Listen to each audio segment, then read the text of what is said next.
Bonjour à tout le monde et bienvenue sur la chaîne YouTube d'Inarte Bonsai. Aujourd'hui, on va parler ensemble de tout le travail à faire pendant le mois d'octobre dans mon jardin.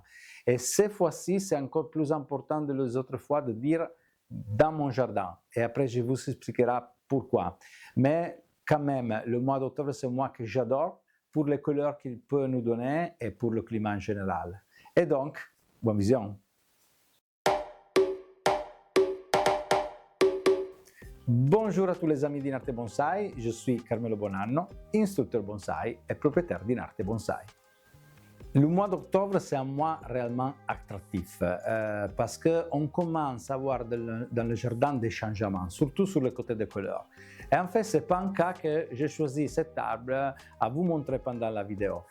Cet arbre, c'est en forêt, donc c'est une composition de plusieurs spécimens de la même espèce. Et dans ce cas, on a des Prunus cerasifera. Donc c'est une variété de Prunus. Cet arbre nous raconte très bien les différentes saisons. Et ce moment attractif. Il est en train de changer la couleur de son feuillage. Pendant l'été, le feuillage est d'une couleur vert, mais c'est un vert plutôt foncé, avec la page inférieure toujours plutôt rouge. Mais la couleur qu'on voit en regardant l'arbre pendant l'été est un vert foncé. Maintenant, il est en train de changer complètement la couleur et de virer vers un rouge très intense, un rouge typique de l'automne. Je pense que dans 10 jours, à peu près, oui, il sera complètement rouge. Donc, il nous donnera un des moments plus attractifs de l'année. Mais cet arbre, c'est un arbre, comme je dis, qui raconte toujours les saisons. En fait, après qu'il aura changé complètement le couleur du feuillage, après il perdra complètement les feuilles et restera complètement nude. Par contre, aussi le printemps, c'est un moment très attractif pour cet arbre parce que tous les années, pendant le printemps, avant d'ouvrir le feuillage, il donne une floraison réellement intense et complète sur toute la masse végétative. Ce moment, c'est un autre moment réellement magique, la floraison.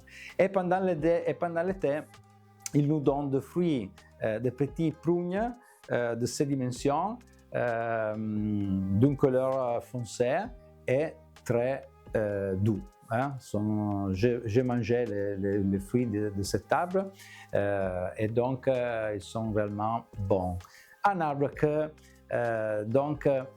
nous raconte l'année, les saisons et nous donne aussi des satisfactions. Voilà. Mais le mois d'octobre, c'est aussi un mois où les changements ne sont pas tous les mêmes selon la région où nous habitons. Cette chose, c'est une chose que je voudrais souligner. Je le voudrais souligner parce que on a déjà réalisé, on a déjà vu des vidéos ensemble avec tout le travail à faire pendant le mois de juin, de juillet, d'août. Et on doit dire que les caractéristiques climatiques pendant les mois les plus centrales de l'année sont très similaires un peu en toutes les régions. Mais maintenant, on commence à avoir des différences plutôt évidentes. Donc, peut-être que je dirai des choses aujourd'hui et vous ne retrouverez pas exactement les mêmes caractéristiques. Je vous explique un peu mieux ce concept. Chez moi, donc, je le dis toutes les fois, mais je le dis à nouveau, j'habite à Camporosso, c'est une petite ville pas loin de Menton, donc je suis, on peut dire, en plein Côte d'Azur, avec un climat typique méditerranéen. Et donc, ici, chez moi, la saison est bien plus longue en comparaison à d'autres régions, par exemple vers le nord de la France. Et donc maintenant, on peut voir des différences. On peut les calculer dans les 15 jours. Donc 15 jours, 20 jours, les choses que je dis aujourd'hui, ici, peut-être que dans le nord de la France, sont déjà passées. Donc, je fais un exemple avec notre ami David de la chaîne. Il habite en Normandie. C'est clair que chez lui, les caractéristiques que je trouve dans ces jours dans mon jardin, il les trouvera plus tôt, est probable que dans une région si loin, si vers le nord, la saison est déjà plus avancée. Déjà, pour vous faire comprendre dans la situation dans mon jardin, vous avez déjà regardé cet arbre, mais par exemple, j'ai un muret, un Morus alba, qui est en plein automne, on peut dire. La grande partie du feuillage est déjà jeune, et donc on peut réellement voir l'automne dans cet arbre. Par contre, j'ai par exemple un Pseudochidonia sinensis avec son feuillage parfaitement vert. Il a seulement changé de couleur sur une feuille, donc sa première feuille est devenue jaune, mais les autres feuilles sont complètement encore vertes, donc je dois attendre encore un peu pour voir l'automne. Et après, je dois dire que sur les érables, je ne vois pas encore les caractéristiques de couleur de l'automne. Par exemple, j'ai une forêt de Acer buergerianum où je commence à voir un petit changement, mais c'est juste au début, et j'ai d'autres arbres avec les couleurs typiques de l'été encore. Donc, oui, l'automne arrive chez moi ici, mais pas de la même manière encore évidente sur tous les arbres. Les différentes caractéristiques des arbres au niveau du feuillage correspondent à des différents comportements des arbres et on doit tenir compte de ces choses quand on fait du travail. Et donc, je continue un peu, comme je l'ai dit, pendant la dernière vidéo, et je vous laisse ici en haut le lien pour pouvoir la regarder maintenant, mais aussi en bas le lien pour pouvoir la regarder plus tard. Comme je l'ai dit, je cherche dans mon travail de diviser le travail, de m'organiser selon les différentes qualités des arbres. Et donc aussi aujourd'hui, on va voir comment on peut diviser le travail pendant ces périodes. Et quand je parle d'arbres qui se comportent de manière différente et donc aussi les travaux à faire sont différents, dans ma tête, il y a la division entre conifères, feuillus et méditerranéens. Ce sont des arbres complètement différents avec des temps de développement différents dans la saison et donc des choses pourront changer pendant ces périodes. On commence avec les conifères. Aussi, si on a parlé beaucoup de pins dans les dernières vidéos, et donc est déjà clair comment pendant ces périodes on peut commencer à nouveau à ligaturer. C'est un moment où on a encore de la flexibilité. C'est un moment où on peut mettre du fil sûr que le fil restera sur les branches beaucoup de temps sans marquer, mais c'est aussi une période de lignification, l'hiver. Donc c'est une période où on va obtenir réellement à optimiser notre objectif. Une chose à dire, c'est que avant de faire la ligature, on doit nettoyer, sélectionner les branches. Selon l'état esthétique, la sélection peut être plus important ou moins important, mais l'automne c'est un bon moment pour le faire. Mais la chose la plus importante, c'est de faire un bon nettoyage des aiguilles avant la ligature. Sur ce côté, on peut voir comment les différentes qualités de pain ont de différentes manières de journir les aiguilles. Et je vous explique un peu mieux ce concept.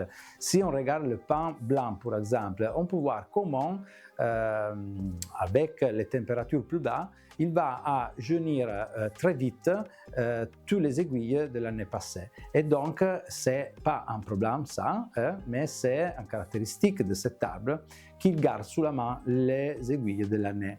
Et donc, il va à jaunir déjà les aiguilles de l'année passée. Et donc, c'est le moment pour faire un nettoyage sur ce côté.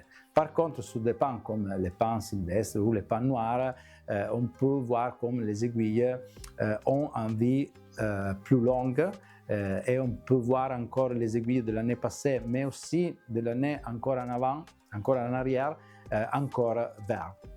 Quand même, si je dois faire une ligature, est mieux de faire un nettoyage bien fait, en manière de pouvoir bien ligaturer les arbres, toutes les branches et donner lumière et réaction à tous les plateaux.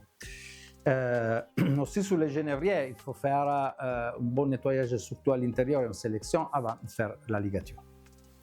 Et on vient à parler un peu des feuillus. Donc, on doit dire une chose, sur les arbres caducs, maintenant, je ne fais pas encore réellement de travail sur le côté esthétique parce que j'attends encore.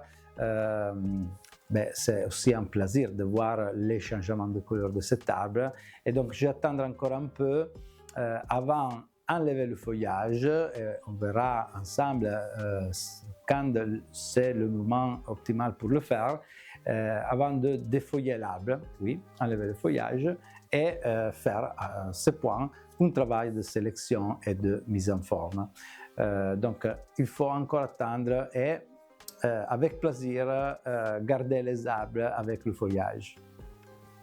Et vous le savez déjà si vous avez suivi un peu la chaîne pendant ces mois, dans mon jardin il y a plusieurs des arbres méditerranéens. Donc là, je peux commencer à travailler. On a encore un bon niveau de pousses, pas comme le printemps, mais dans certaines essences est encore évident l'activité de l'arbre, mais on peut quand même commencer à sélectionner et mettre du fil. Et je pense qu'on verra quelques travail aussi pendant les prochaines vidéos. Et donc oui, c'est un moment idéal un peu pour reprendre les activités sur le côté esthétique. C'est pour ça que j'adore ces périodes. J'adore ces périodes parce que c'est le moment de l'esthétique, je dis. Par les couleurs que je peux voir dans le jardin et pour le fait que je commence à nouveau à travailler les arbres et à mettre du fil, à changer les formes, à donner en beauté à mes bonsaïs. Il y a une variété un peu différente des autres et sont les azalées. Sur les azalées, maintenant, je cherche encore de faire un travail avec les ciseaux, donc raccourcir les pousses qui sont sorties pendant l'été et garder un peu la forme. Pour faire des travail plus importants, normalement, j'attendrai encore quelques mois. Pour finir cette cours sur le travail à faire pendant ces périodes, oui, c'est une période très forte sur le côté de l'activité du système racinaire, un peu sur toutes les essences. Et donc, je peux utiliser ces périodes pour effectuer des rempotages. Comme je l'ai dit pendant les vidéos que j'ai réalisées pendant le printemps sur ces sujets, je vous laisse aussi dans ce cas le lien pour pouvoir les regarder. Normalement, je préfère faire les rempotages pendant la période du printemps. Mais quand même, j'ai réalisé déjà des rempotages dans ces jours et quand même, c'est un bon moment. Peut-être c'est mieux, mais il faut toujours regarder les conditions climatiques de votre région. On peut commencer par les conifères et attendre encore quelques semaines pour faire les feuillus. Et donc, les amis, je vous remercie beaucoup si vous avez regardé la vidéo jusqu'à maintenant. Je vous rappelle, comme toujours, d'utiliser les commentaires en bas. Et cette fois-ci, c'est encore plus important parce qu'on a dit qu'il y a des différentes conditions climatiques dans les différentes régions. Et donc, vous pouvez dire dans les commentaires comment la collection, comment les bonsaïs changent dans votre jardin pendant ces périodes. Je vous rappelle aussi de partager la vidéo et de vous abonner si vous devez encore le faire parce que pour vous c'est gratuit mais pour moi c'est important. Et maintenant je vous donne le rendez-vous aux prochaines vidéos. Ciao ciao!